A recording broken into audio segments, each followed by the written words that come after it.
This podcast is part of the Game and Entertainment Network. Visit tgenetwork.net to find the latest episodes from all our shows. It's time for AggroChat, the official podcast of the Tales of the Agronaut blog and stalwart gaming community, where we talk about stuff and things, and the stuff about the things, and sometimes gaming. I'm Belgast, and let's start the show. Hey folks, it's that time again. Time for another episode of AggroChat. This is episode 207. Tonight I'm joined by Ashgar. Splinter twin combo is possible in red-green. Kodra. Hello. And Thalen. Hello. Splinter twin combo is still best in red-blue, but yes. It's also possible in mono-red. So, Battlebond, that's a thing. Since the last time we recorded a normal show, Kodra and I played at the Battlebond preview event. Wait, so this is like before a pre-release? They didn't do a special pre-release for this one. They just did this weird. instead. Did they not have kits or things like that? They didn't have kits. They just had early cards. So that's why they didn't call it a pre-release event. Did you get a boy and his monster? Did not. We did not, sadly. The only partners we got were non-legendary ones for the frisbee thrower and the dog. So what are your thoughts? It was sweet. It was a cool set, and I'd never played Two-Headed Giant before. I feel like there was definitely a lot of that. So was it basically you two against, like, two random people? It was us two versus teams of two, yes. Right, but people you didn't necessarily know. Yeah, no, Correct. it was Yes. correct. People we did not necessarily know. So what about the potential of the set for other uses, other than maybe Commander? Like, is there going to be any Commander? Is there going to be any, like, limited play option with it, or?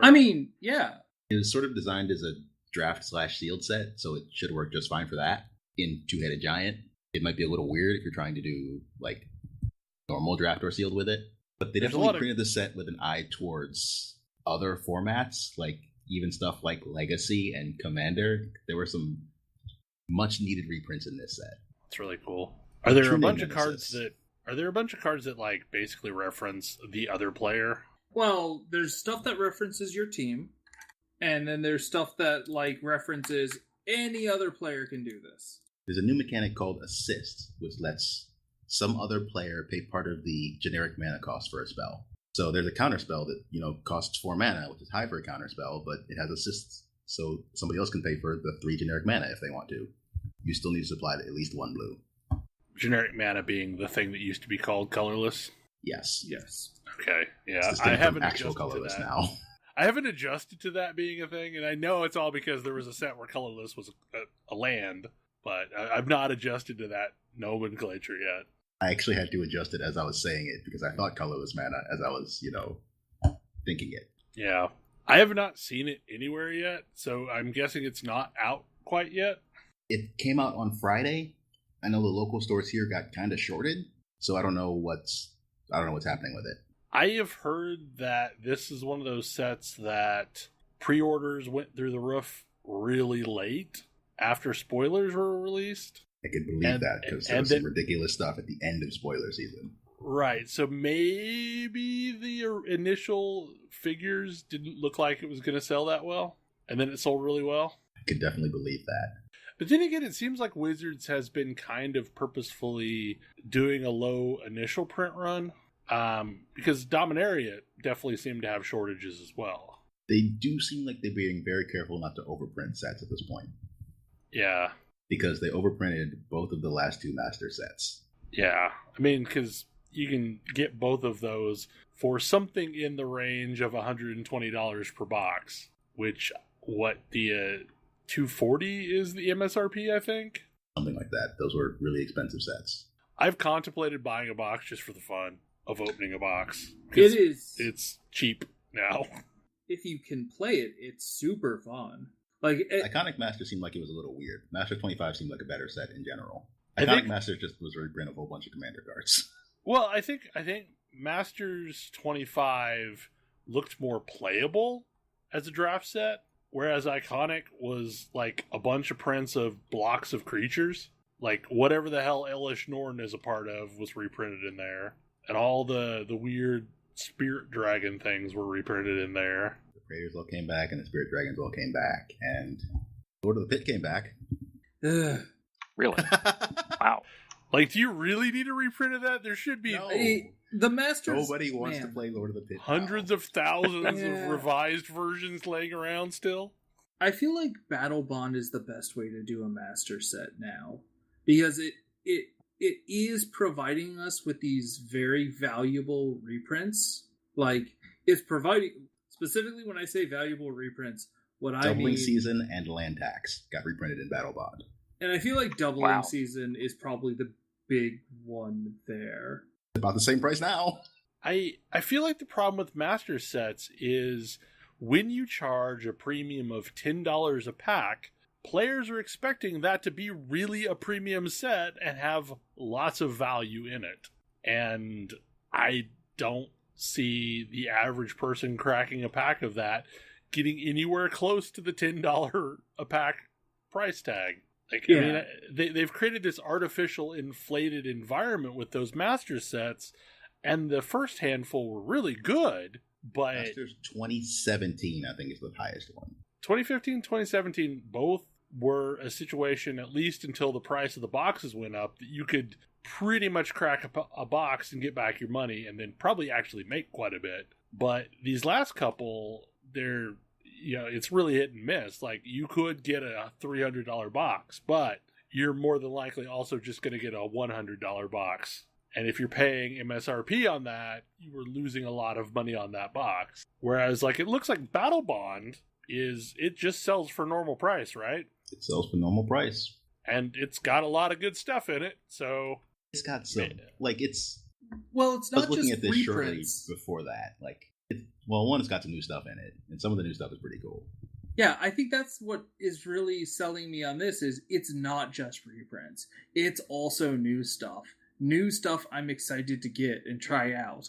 It's going to be interesting to see how well they do the next core set. That's going to be Which will interesting, also too. be... Yeah, it'll also be a mix of reprints and new stuff. Some of which is starting to leak, and some of it actually looks interesting, and I didn't believe I'd ever say that about a core set. Well, in defense of a core set, there was also Magic Origins. Origin was weird. It was a great core set, though. I mean, core sets are really where they should be giving players those much-needed reprints. Like, that seems to me like the appropriate vehicle.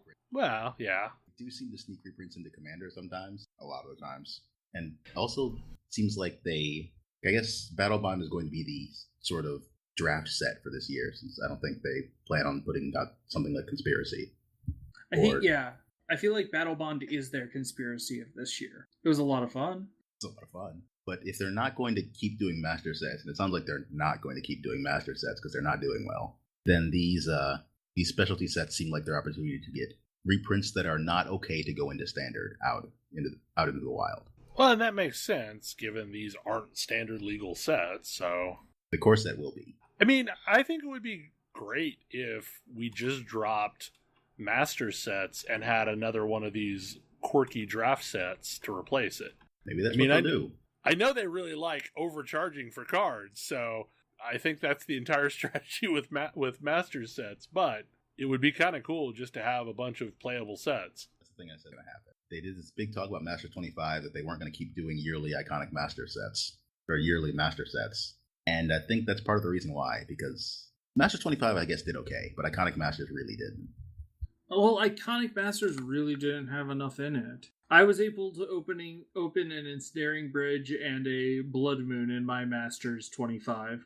And the only reason I played Masters 25 was because I felt like I was getting a pretty good deal on the draft. They were using basically a normal draft entry fee, weren't they?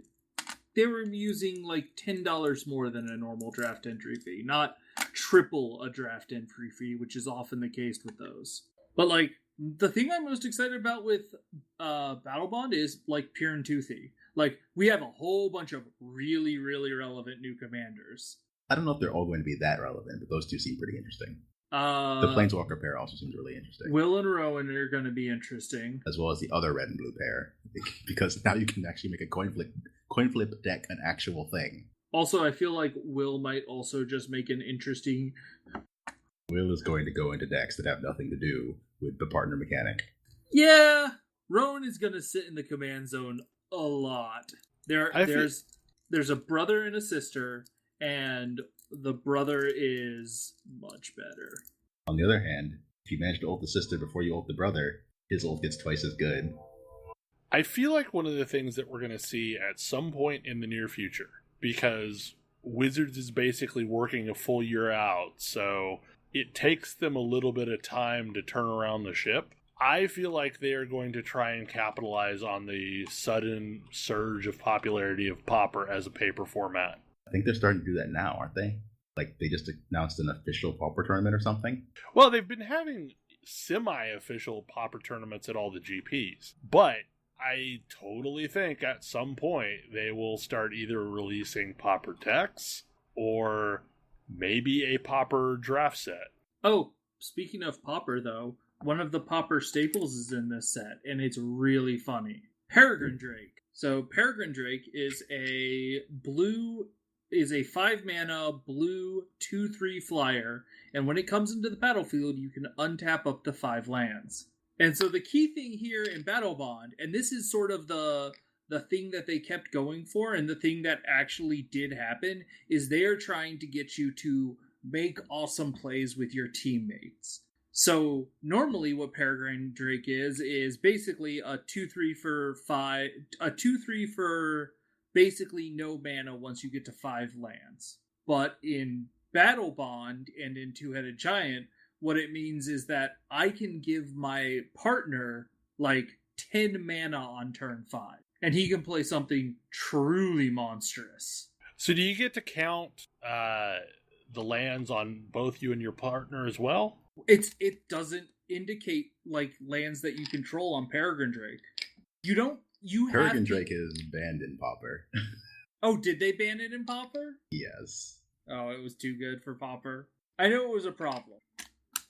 But in Two-Headed Giant, you still have to use your own lands to cast your spells. But the beneficial effects that you always give to yourself, you can give to your partner now. So, like, if you have an enchantment that causes one of your lands to give you, like, 2 mana of any color, that's a pretty common green effect. Well, instead, what you can do is you can cast that enchant land on your partner's lands, and that means they get the ramp effect the turn it comes into play. Like, in Two-Headed Giant, the optimal move, like, for most of those support-y cards, is to support your partner so that they can make some big splashy play. Because they typically have the resources to get good use out of that. And Battle Bond really does do that quite nicely. There's even stuff like Spectral Searchlight, which allows you to give a target player a mana of any color, which usually you just use this as, a mana rock for yourself, but you can give it to your partner. Spectral Searchlight is also playable in Commander, at which point you can use it as a tool to try to get somebody else to do something you want to do. There's also a new mechanic in Battle Bond, which is really, really cool, called Assist, which basically, the very, very shorthand of it is... You mentioned that a little earlier. Yeah, it's also the ability to generate so many judge calls. Because you're going to need some judges' assistance to understand exactly how this mechanic, if you want to get into it at a deeper level. Kodra, what are you messing with? Oh, sorry. A bottle opener. Okay. Yeah, so if you want to cast something that has assist, like, do you say... ask people, hey, I'd like to cast this spell. Would somebody like to help me? And then somebody says, sure. And then they pay. No. Isn't it? First, you... Judge! See, this is why I was asking. First, you reveal the card and make all of the decisions. Right. So you before anyone's paying anything for it, you have to announce all of the decisions that would be made as part of that card. And then one of those decisions is you target another player and ask them if they are going to pay a certain amount of mana. And then if they agree, both players pay the mana at that point. If they disagree, the card comes back. The card never goes onto the stack. It comes back into your hand. You reveal it. You make all of the decisions. You ask somebody to pay it for you, to help you pay for it. Then both of you pay for it at once. And then it goes onto the stack with all of those decisions made. But there's no trickery going on here. I mean, apart from the ability to say that you would pay for something to see for sure what card it is and be like, oh, no, never mind. But now I know that's in your hand. Yeah, it's a complicated mechanic. But it led to some, like, nonsense plays where we had a 7-5 trampler on our side on turn 4. Which, let me tell you, a 7-5 trample is hard to deal with. Yeah, that would be. We also had one played on us. Yep. I mean, I guess in fairness, it's not even close to the most complicated, like, Magic rule that we've seen. It plays fairly intuitively, at least in Two-Headed Giant. It plays very Probably intuitive. plays less intuitively in Commander. Well, Yeah. that's a format for and by board judges, so sure. Yeah, that's what I was really wondering is, like, how would these cards end up working in something that's not Two-Headed Giant? Those sound like questions for board judges, which is the purpose of Commander. I mean, it serves a purpose to take an already 3-hour-long game and push it to 6 hours. I had some Commander games that were much, much shorter than 3 hours recently.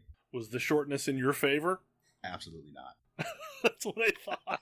I got infinite combo to death on like turn 4. Ugh.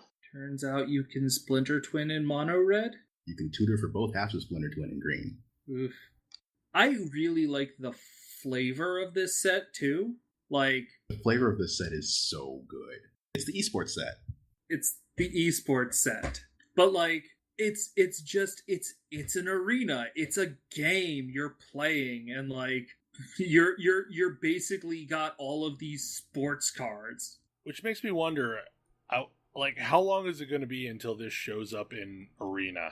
Oh my! I feel like Arena, as it is currently, would just break. Yeah, Put this this in? is a It would, lot of mechanics. like, it would have to be its own thing, I think. I don't think Sure, this is coming But I don't to think Arena. that's going to be. Yeah. Alright, so here's a question. Why isn't this legal in Brawl? Because only standard legal cards are legal in Brawl. Yeah, but this should, like, the draft, this is my argument. The draft set, the yearly draft set, should be legal in Brawl. Because it's supposed to be the standard Commander. Like, Commander, but with recent cards. But there are so many good cards for a format like Brawl in here. Like, all of the fun teamwork I want cards. to keep doubling season out of Brawl. But why? Like, I'm gonna be... Yes, doubling So, season That card probably is would need to probably get more broken banned. than anything in current standard. But yes, they can ban things. They so. can ban things. I would ban that card in Brawl. But, like, I haven't played Brawl, but it doesn't look like it... It doesn't look like fun because it's missing... Standard mechanics aren't as goofy or over the top as a lot of the Commander games I like to play. So I feel like this would be a pretty welcome addition. Like, I would love to be able to have Out of Bounds in my Brawl deck. Because I think Out of Bounds is the coolest card ever.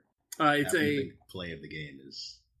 My Play of the most game is containing assist also... card. Play of the game is also great. But, like, an assist counterspell? That's perfect for a game of Commander. Like, everyone at the table is like, no, we don't want this to happen. And so you're like, oh, you don't? How about I can help make that happen? Will you help me? Great story there.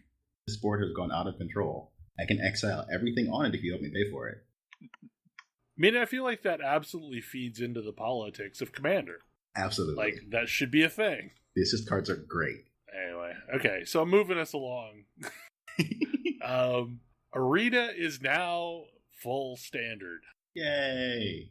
Kodra, you've been drafting. I was going to say, more importantly, so there was a patch this Thursday. And yeah, they put in Kaladesh. And yeah, they put in full support for standard. They even banned all of the stuff they needed to ban. I can draft every day of the week now. Oh, I have not seen that change. Yeah. No, drafts aren't all weekend only anymore. So are they limiting it to a specific set at a time? Or... Yes. Okay. Because I'm like, I don't know if they're going to get enough players to support. They actually have two separate draft queues. They have quick draft and competitive draft. Oh, so they put in competitive draft. Cool. Yes. So all of their competitive queues are best of 3 format. So sideboards are now in the game as well. And yeah, there's competitive draft, which is Dominaria, and quick draft, which is Aether Revolt. But there's no weekend limit on or time limit on how long you can be drafting. They just are going to rotate each set each week out of the queue. So like this week's Aether Revolt, next week, I don't know what it's going to be. It'll be something else. They also slightly changed up the prize support for quick draft. Basically, instead of having they tell you what your likelihood of getting a bonus pack is at the various different tiers. And at tier 7, you are guaranteed to get 2 packs, plus 950 gems. As in, you get 7 wins. If you get 7 wins before 3 losses. Okay. Competitive is interesting.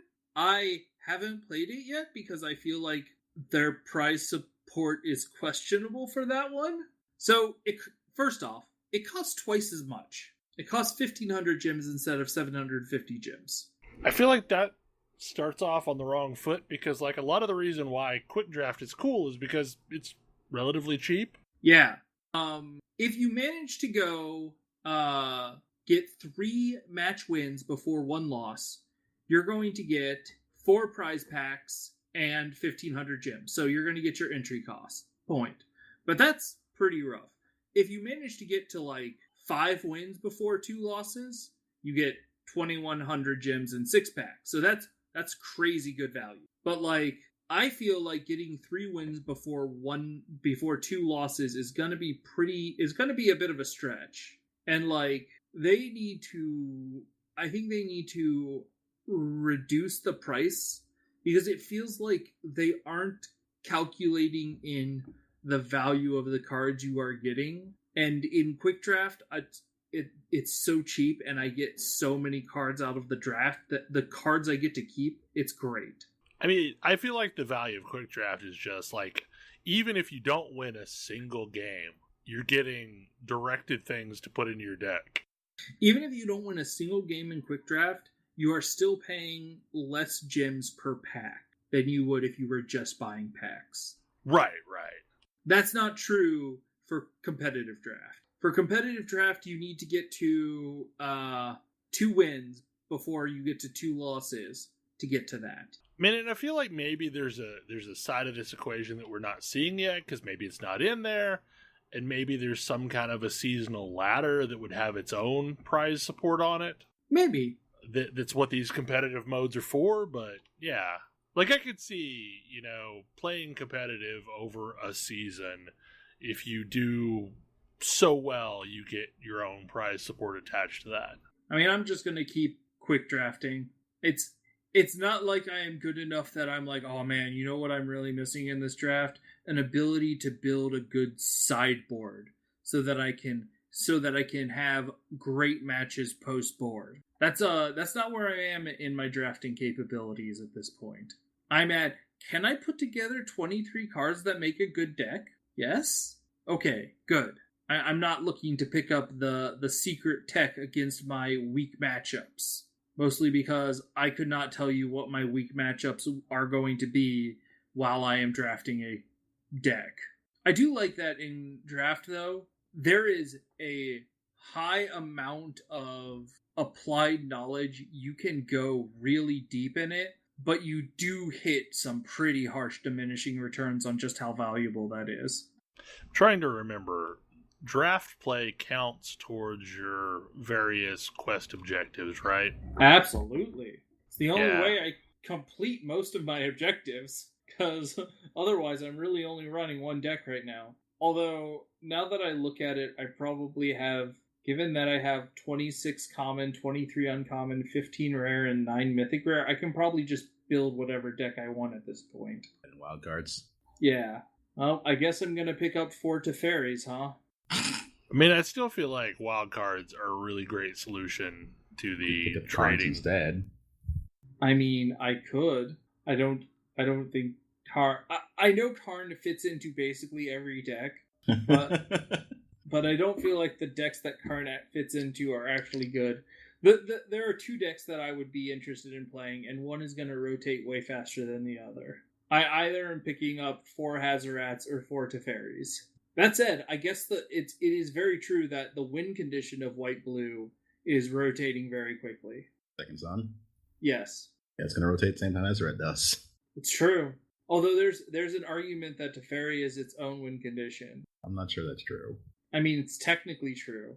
It's technically correct, aka the best kind of correct. So, moving forward again, I have been binging the Dishonored series.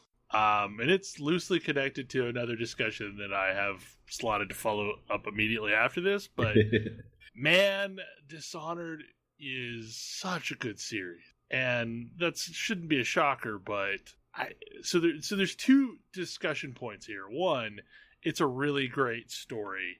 2, it's a story that really you have to play everything that exists to see the full story. And that's a thing that's I don't know, it's kind of questionable at times, because I played through the original Dishonored like several times. I played it when we did it as our game of the month. I played it before that, and I think I played it a third time. But basically, I played it several times in a row. And I did not ever play the 2 DLC. That was a critical mistake I made before playing Dishonored 2. Oh, Sam mentioned that shortly after Dishonored 2 came out. Yeah, this was the thing. So basically, you can think of Knife of Dunwall and Brigmore Witches as a prequel to Dishonored 2. Wait. Are we in a Kingdom Hearts situation here? We're bordering on Kingdom Hearts. We're basically like, these are games that don't exist in what I thought of as the main storyline, because it doesn't have anything to do with Corvo. But it absolutely is core to everything that's going to come out during the Dishonored 2 story. I don't think we're quite in Kingdom Hearts territory. All the games are on the same platform. It's true. So I played through Dishonored 2, and that was basically the start of this madness. And in doing so, I realized there's a bunch of shit that I don't know what's going on. Like, I don't really know what's happening, but the game feels like I should know what's happening at this point. So I went back and I played the 2 Dowd episodes. And my God, when it all gets pieced together in a tapestry, it is an awesome story. And I am working my way through Death of the Outsider, which continues on after this. And Dishonored 1 was a great game. But when you take Dishonored 1, the 2 DLCs, and Dishonored 2, and now what I've played of Dishonored Death of the Outsider, it turns it into a Mass Effect series style level of game for me. Like, the story that is being told is super interesting, and it's this larger story that's not just about Corvo, and it's not just about Emily, and it's not just about this one sequence of events. It's about a chain of events that was set in motion hundreds of years before, and you're seeing it play out in the lives of all these people that have the mark of the outsider. And like, I can't really get into much more detail without going full spoiler, but it's awesome. Like, and the game tells you things that are perplexing and confusing, but also I feel is leading somewhere else, and I would not be surprised at all if during the Bethesda E3 show we get another Dishonored game. I would expect another small one, probably, like the Outsider. Right. Like, the tale of Corvo and Emily is, I think, for the most part, over. But the expansions to the first game, and so far Death of the Outsider, is setting in motion a chain of events that I could see. I mean, I've not finished Death of the Outsider, so I don't know how it's going to wrap up. but I could see things that have probably been set in motion up to this point that may be explored. Because there's certain conditions that happen at the end of Dishonored 2 that would leave plot points open to go into a brand new area, kind of like we did with Karnaka in Dishonored 2. But if you have not played this series, I highly suggest playing it, and I highly suggest consuming every bit of the content, because in the end there is a payoff. And I'd say for a game that is at least a somewhat stealthy game, which is traditionally not in my wheelhouse, this is now up there with my all-time favorite series, because it's that good. It really is that good. It is well worth spending the time, and honestly, the 2 DLCs for Dishonored 1 are really short.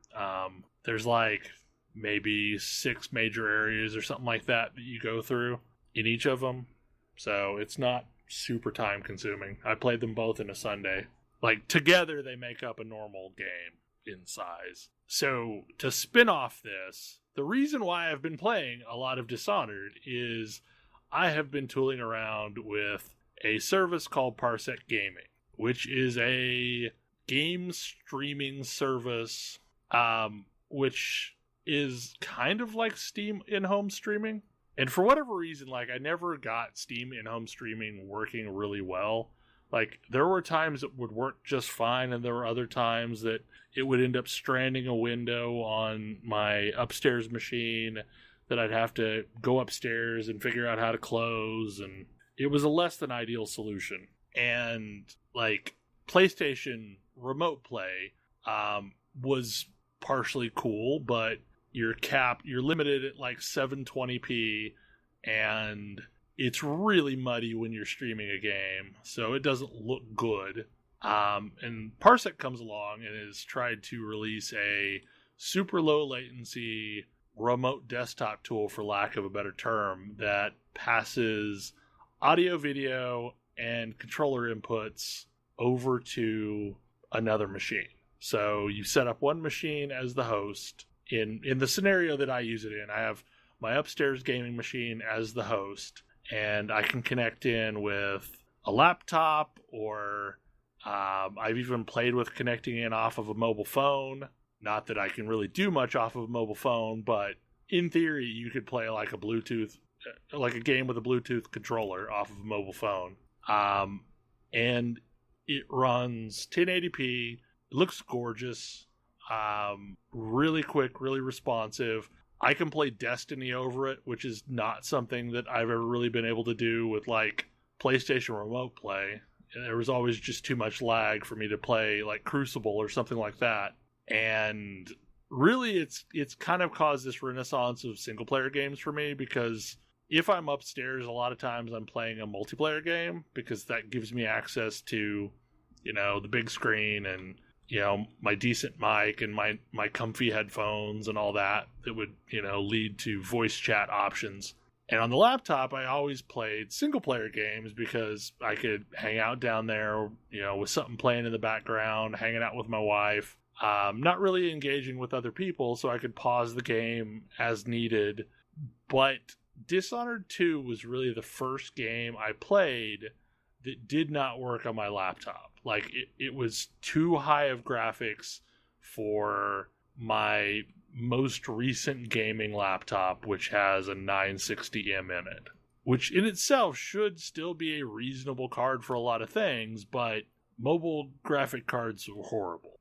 They're always at least a generation behind in graphics to their desktop counterpart. So I was really bummed that I couldn't play Dishonored 2 when it first came out.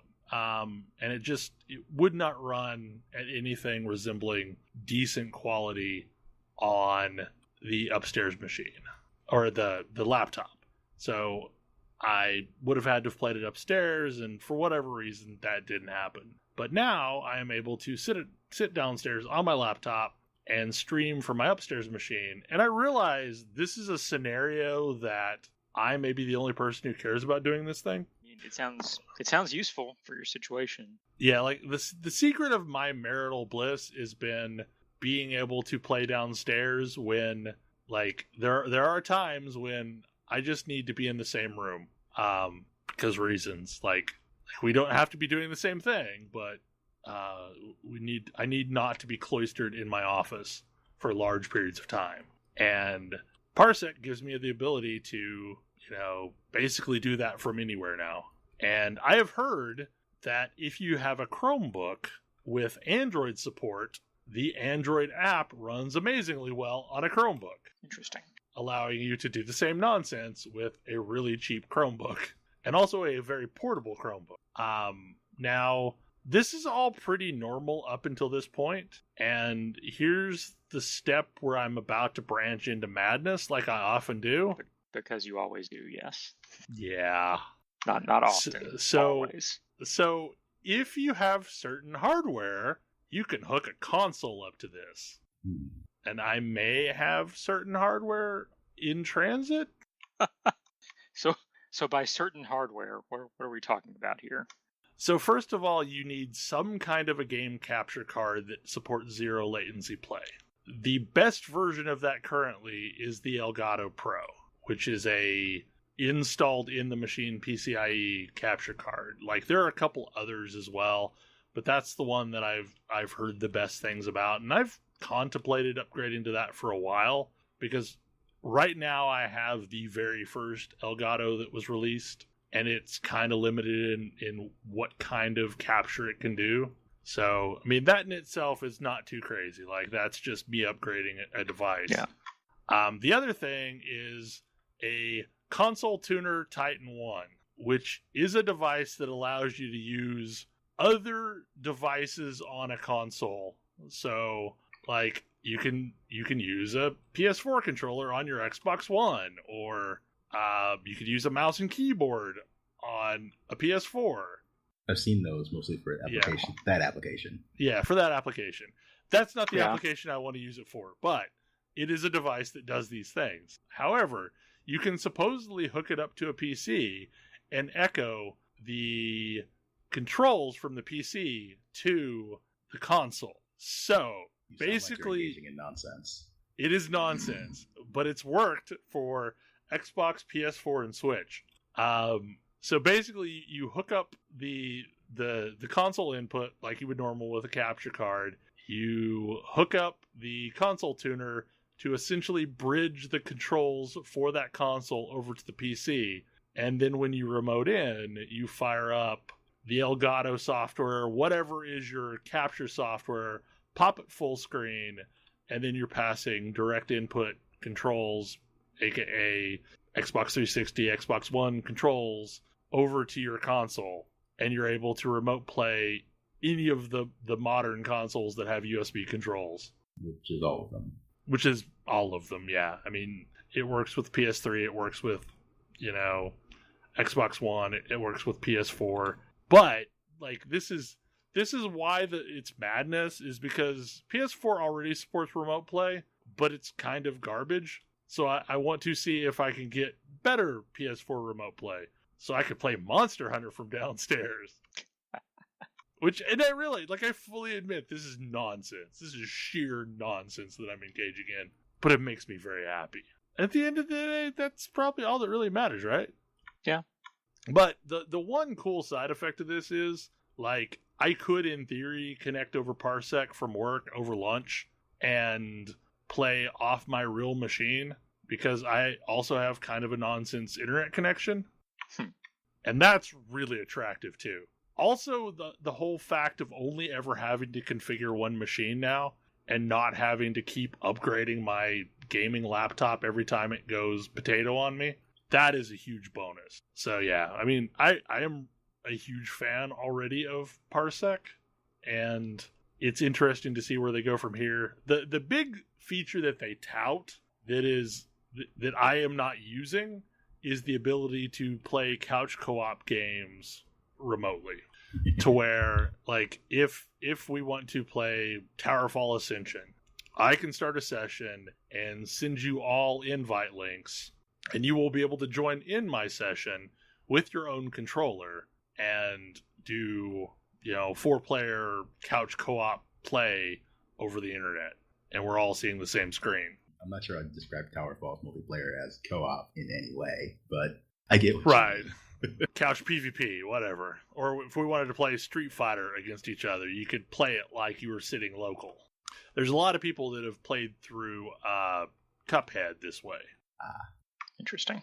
So, like, there's a lot of potential in this concept. It also would allow you to let, somebody test out a game that they don't have yet. So there's all kinds of weird, quirky edge cases for it. But for me, like, I really just want to be able to play stuff from my laptop. And so far, it's doing a great job of that. Oh, that's cool. And I guess they were partnered with someone at PAX East this year and had a booth where they were letting people play remotely games. Like, their side business is also renting cloud game machines to where if you don't have a gaming machine, you can pay a fee to them, and I'm not even sure what it is because I've not looked into it, and rent like a gaming machine that you can install whatever the hell you want to on and then play remotely. So everything is colo. Huh. Even your gaming. So I'm picturing somebody taking this and turning it to Evil and basically recreating Uplink, but in real life. there's absolutely a case for evil here, I think, but hopefully not. So one of the pre-show topics that we got on, and I'm taking these out of order, is the Atari VCS Indiegogo campaign. And how much side eye? How much side eye? The console or the campaign? Any of it. The campaign, absolutely. The console, that's real. still an open question. Yeah, and I feel like there's a distinct reason why they chose Indiegogo over Kickstarter, since there seem to be fewer strings attached with Indiegogo. So I don't know, like, there's a bunch of questionable stuff that's come out about this thing. For example, like, they are listing AMD stats, and it doesn't appear that they actually have a relationship with AMD yet, and the stats that they are giving don't actually match to anything that's currently on the roster of processors that they're working on. It also doesn't look like in their mock-up there's any room for, like, fans or anything like that. So they would have to do passive cooling, and that would greatly limit what kind of processor would work for that. The only demo they've seen so far was shown to have been faked. Yeah, that was something else that we were talking about, is that the demo was actually running on a PC, I think. Yeah. So they have a 3D printed box. Yeah, 3D printed box. This that costs $200. The shambling husk of Atari is trying to sell you a 3D printed box. They sure sound like the shambling husk of Atari. I mean, like, and that $200 console doesn't come with a controller. Like, to get any of the controllers they are showing off as well, like, that starts cranking the cost up. And I think the highest bundle is $300. Well, see, that works out perfectly. It's just a 3D printed box, so what do you need a controller for? I don't know. Like, I feel like they're trying to sell us. You should probably buy a Switch. I feel like they're trying to sell us a really pretty Linux box that's running an Atari emulator. I mean, it'll probably be running Android. That's what the Ouya did, right? Well, I think it specifically references that it's going to be a Linux-based console. Oh. But I also feel like Ouya is a much cheaper but equally tragic tale of a console that didn't actually go anywhere that, like, people expected it to, which is a console that you could eventually get for $20 in Target clearance. At least that was only $100 on Kickstarter. Yeah, I mean, like, the original, like, I think the early bird was like $70 or $80. Like, so it was initially reasonable. I don't feel like... Clear. No, it wasn't. Look, okay, I feel that's in the realm of reasonability, but $200 for a console that, like, the video shows some stock footage of various things, like, there's like an AMD section that's pulled from a demo reel that's just standard AMD demo reel. I don't know, like, this definitely... So it was announced a year ago, like, roughly a year ago at E3 time. And now we get the Kickstarter, and I deeply question if this is a thing. But, like, $2.7 million have been raised, and like from 10,500 backers, so apparently lots of people are really wanting this to be a thing. This is because the Atari name is currently still worth something. Yep. I mean, I remember a time when Atari was just a brand owned by Vivendi and put out lots of shovelware, so maybe that brand isn't worth much to me right now. Yeah, I suspect the band may be predominantly worth... I guess it's mostly worth something to people like Bell and my age and a little bit older, but that haven't been paying attention in recent years. Yes. That's basically it. Yeah, I think that's specifically the demographic, and they got all 10,000 of those people on board with this concept. The caveat, haven't been paying attention in recent years, is really important to that statement. Mm-hmm. I mean, and they have enough people on this nonsense to make it seem reputable, so they got like somebody from Twitch, DJ Wheat, which I only know from like coverage of E3 and maybe PAX. I don't know. I mean, that's more than I know about him.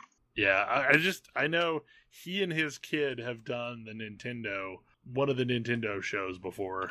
I don't know. I just am seriously doubtful that this is ever going to be a thing. Or if it is, it's going to be way less powerful than what they're touting.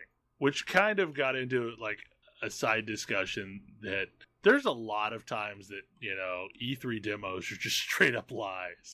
Oh yeah. This is not remotely a new thing. It's E3 season. We got another Anthem demo today. And I'm not sure if I believe it any more than the first one. Yeah, that. The thing about E3 demos for games that, well, Anthem is due in about a year, next February. But frequently E3 demos are for games that are years off. Like the first Division demo. Right, which showed off all kinds of stuff that never translated to the actual game. Like destructible cars and things like that didn't actually work the way that they worked in the real game.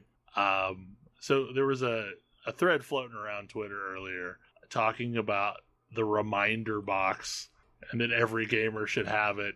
And it's a picture of someone holding a No Man's Sky, like the little the little ship that you could get as a pre-order bonus for No Man's Sky, just as a reminder not to get your hopes up. And honestly, like, I feel so what we were shown last year for Anthem seemed very reminiscent of the Division trailer, with the same scripted real-world gameplay where people are trying to mimic, like, having a multiplayer session. Badly trying to mimic having a multiplayer session. Those are always so annoying, and I don't know whose idea that is to, like, pretend to be in an MMO. I'm just saying some E3 stage shows have a less good idea about it than MMO anime do. Yeah. But, like, already between last year and this year, we're seeing significant changes in, how they think it's going to work. And I remember when we saw Mass Effect Andromeda, like, the supposed gameplay footage was still vastly different than what we ended up getting. And I think that's the part that bothers me the most, is they will release something and call it gameplay footage when it is absolutely not gameplay footage. Like, some of these things I doubt were even a real tech demo. That this is like a marketing demo that somebody prepared to make it look like it was actual footage. And I realize this is just the necessary evil of trying to show something off 2.5, 3 years before it actually releases. But it also leads me to think that maybe we just shouldn't be doing that. Like, maybe we don't need to know that far ahead. So what you're just saying is Bethesda has the right idea. Bethesda absolutely has the right idea. The E3 Bethesda show to game coming out 3 to 6 months later is the appropriate amount of hype time.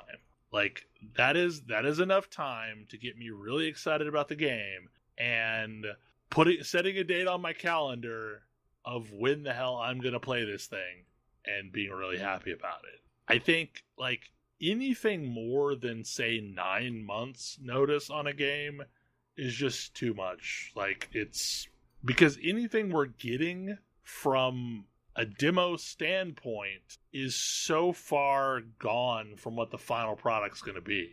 And I guess I mean, I realize a lot of this is the fact that, there's this need to fill a 24-hour gaming news cycle. But I remember back in the day, like, not even knowing there was going to be a sequel to Mortal Kombat before seeing it show up in the local arcade. Yeah. And yes, I was, early high school kid, but it hadn't even made a blip in EGM at that point when there was a beta board sitting in the arcade and I was actively playing it. The other thing is that with arcade machines, when arcades were still more popular, were definitely their own advertisements. Yeah, I mean, their own attract mode that, brought people in to play. That was the first arcade game I can ever remember doing the whole beta board thing, to where, like, we had lots of revisions of boards before we finally got to the final version. Because, like, the first version I played of Mortal Kombat only had, like, half the characters with fatalities. And then in a later revision, half of those changed the moves that they actually were used to do the fatalities. I will say, I was from the E3 presser that's already come and gone, the EA one, I was surprised that they pulled this thing with Unraveled 2 to where it's already available. What's And Unraveled 2? Unraveled is the yarn game where you're a little yarn character that's... No. It's like... Which is also... Now that's the Sackboy game. Yoshi? Kirby? It's this little, like, red yarn ball character that leaves, like, a trail of yarn behind it as it runs, and, like, you use it to, like, solve puzzles and, knock things down with your yarn. And in this one 2 years ago, it was a puzzle platformer that I hear was good but never played. Yeah, I never played it, but the people that I know that have played it said it was excellent. This time they did the whole, like, multiplayer thing to where there's two characters now that are linked by the yarn, and you can do the gyromite thing and, two-player your way through levels. Or you can, like, literally, you can pick up the character and carry it on your back, the other character on your back, and, like, just solo it. I was going to say, or use both controllers yourself, like everybody who ever actually beat Gyromite did. Yes, that is the thing that I did. I mean, I mentioned Gyromite because, like, it's the first game that I can remember that was, like, supposed to be a forced two-player experience. Yep. I mean, the other player was a robot, but yes. Yeah, but if you played it with the robot, it was horrible. Like, yeah, it was so much worse than having another person with a controller. Rob was an idea that never really worked. Yeah, I think there was... Except as a character in Smash Brothers. I think there was one other game they made that used him, and that was it. I mean, that said, if you just wanted to play with the parts of Rob, those tops were amazing. They spun forever. Yeah. I don't know. E3 season is one of those things that I kind of look forward to. Kind of like somebody mentioned that it was like getting the Sears Christmas catalog.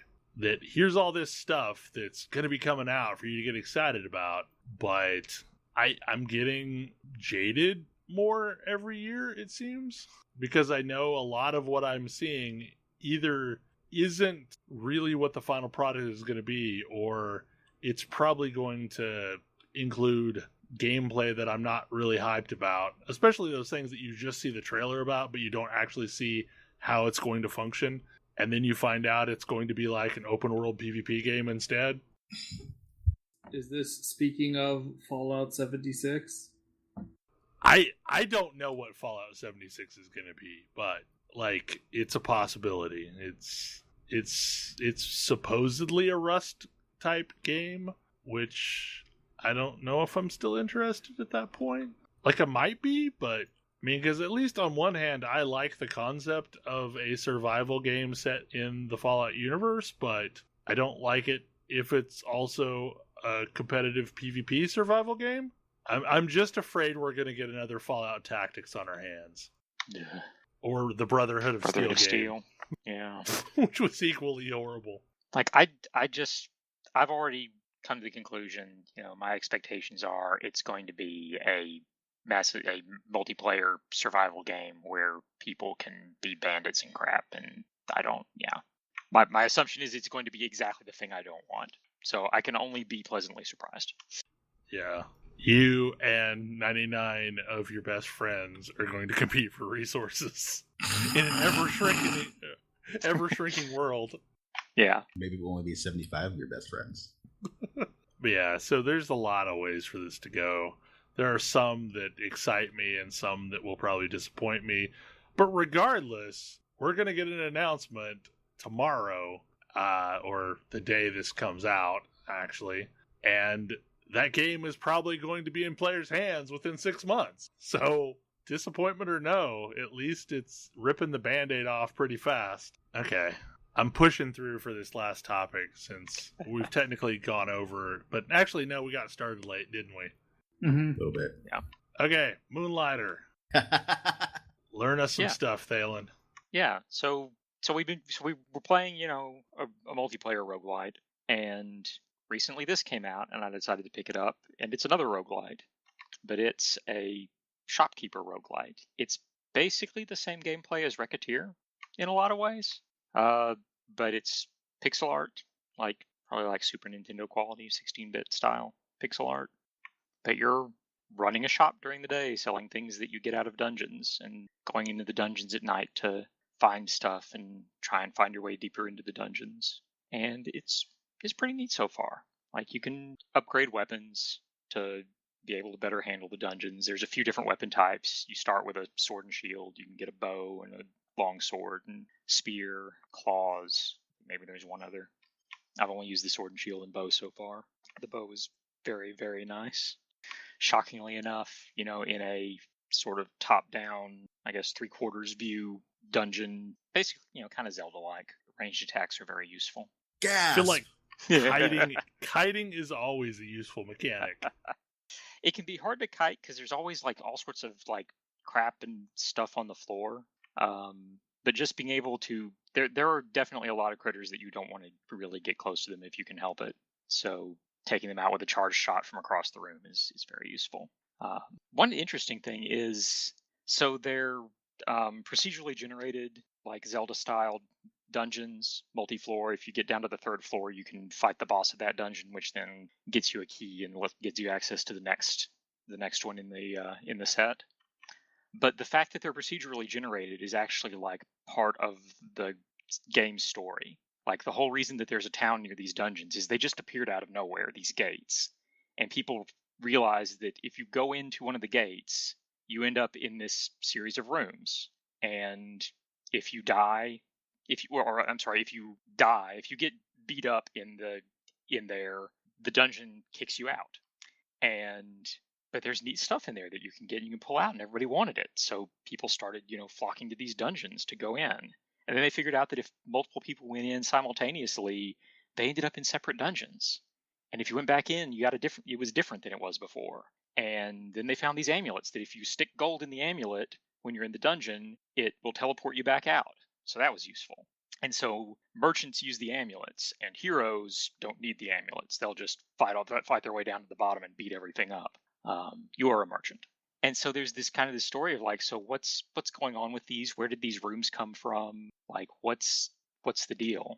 And I found some hints within the dungeons that whoever's building these rooms is really annoyed that the rooms will periodically vanish and then come back all trashed.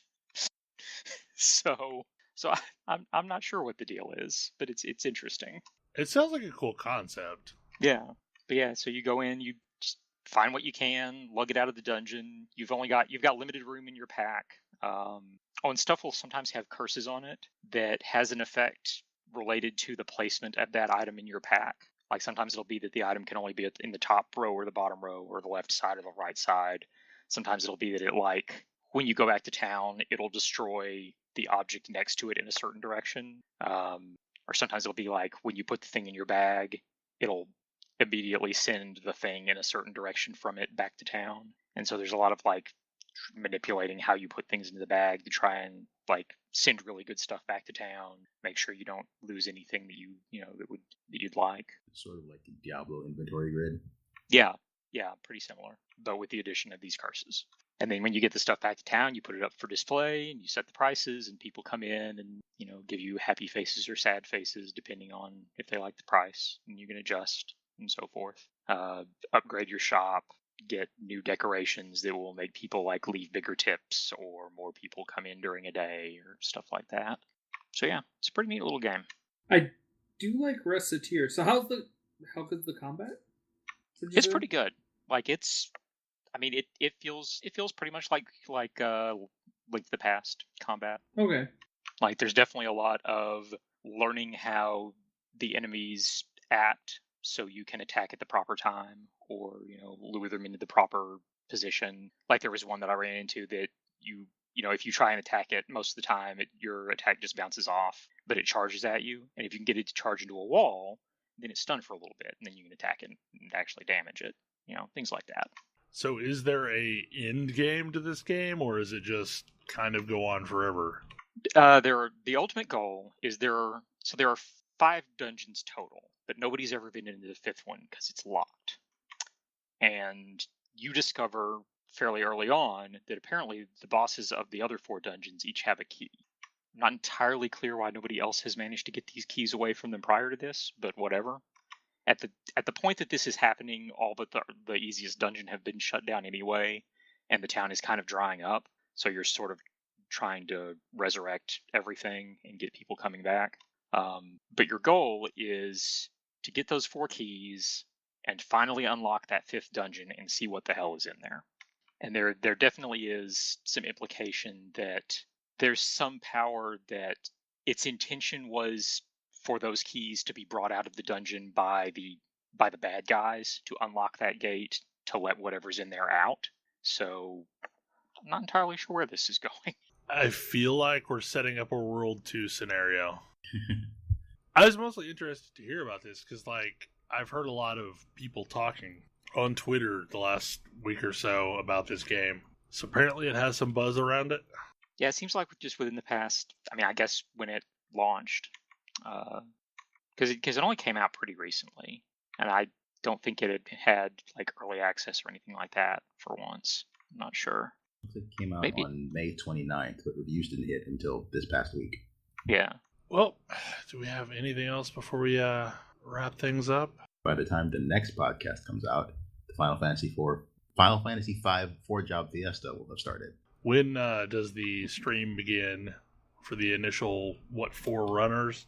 Next Saturday. So if you've never watched that, it is entertaining as hell. Yeah, it is well worth. Forget to save in the first hour and lose the first hour of progress. I felt so bad last year. Yeah, no, it's super entertaining. I kind of expect to be watching it. Was it during our podcast last year? I think it was still going during our podcast last year. Yeah, because I think I had it up on the second monitor, periodically watching it while we were going. Anyway, it's well worth your time. And Ash would love if more people played 4-job Fiesta. I just want more people to play Final Fantasy V in general, because it is the best Final Fantasy game. I'm just not sure. Ash isn't wrong. I definitely feel like 6 has the most memorable soundtrack. That's not Final Fantasy 14. Anyway, hopefully you enjoyed the show, and we will see you again next week.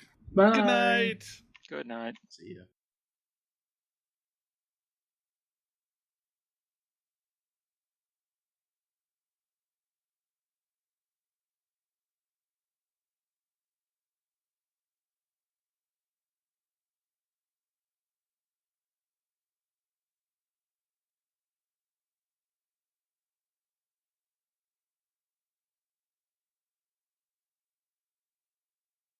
Okay, words and things.